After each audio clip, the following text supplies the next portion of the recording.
अभी स्थिति क्या है कि हम सीधे धाम की प्राप्ति करना चाहते हैं, नाम रूप और लीला में हमारी उतनी स्थिति नहीं होती। पहले नाम, उसके बाद रूप, फिर लीला, और जब तीनों व्यवस्थित हो जाएं तब धाम। हमारी भक्तिमती मीराबाई भी पहले वृंदावन को खूब भजा, वृंदावनियों को खूब देखा, वृंदावन का खूब स्मरण किया, तब वृंदावन गई। तो वृंदावन अचल नहीं है, सचल है।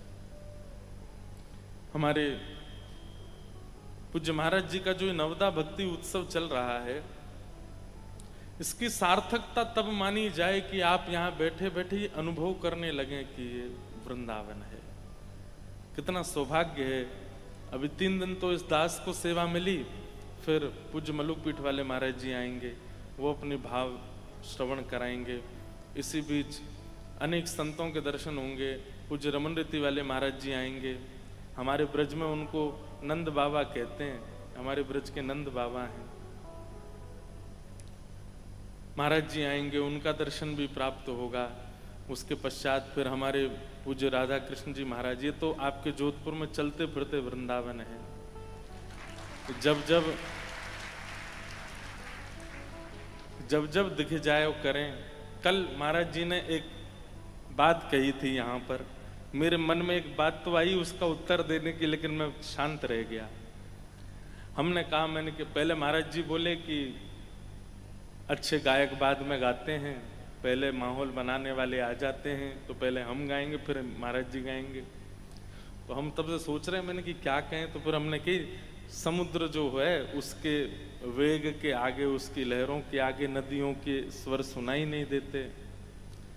फिर महाराज जी ने एक बात कही, प्यास लगती है तो नदियों का जल ही पिया जाता है, समुद्र तो देखने में ही अच्छा लगता है।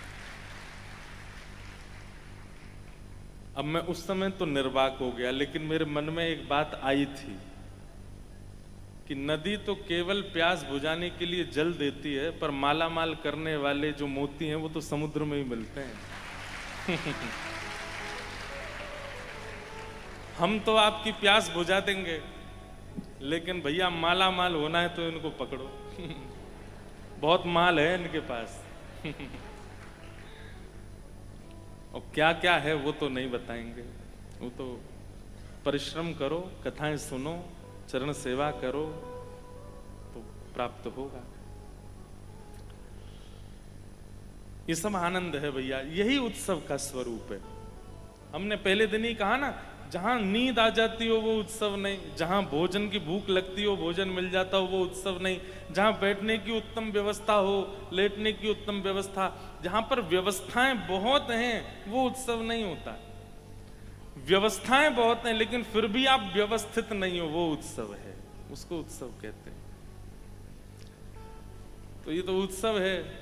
और जगह तो कथा करते हैं, पर यहाँ उत्सव के लिए आए हैं महाराज जी के संग, पूज्य हमारे बाप जी महाराज के साथ। इतना सुख मिल रहा है, इतने संतों के दर्शन हो रहे हैं। आज शाम को नौका विहार उत्सव होगा ठाकुर जी का, आप सब लोग आना।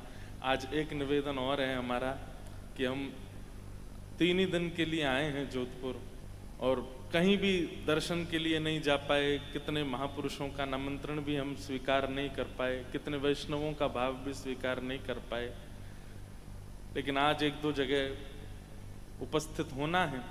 इसलिए कल हम बहुत लोगों से मिल लिए वहाँ पर, और इतनी धूप में आप लोग खड़े रहते हैं, इसलिए अब आज वो क्रम नहीं है।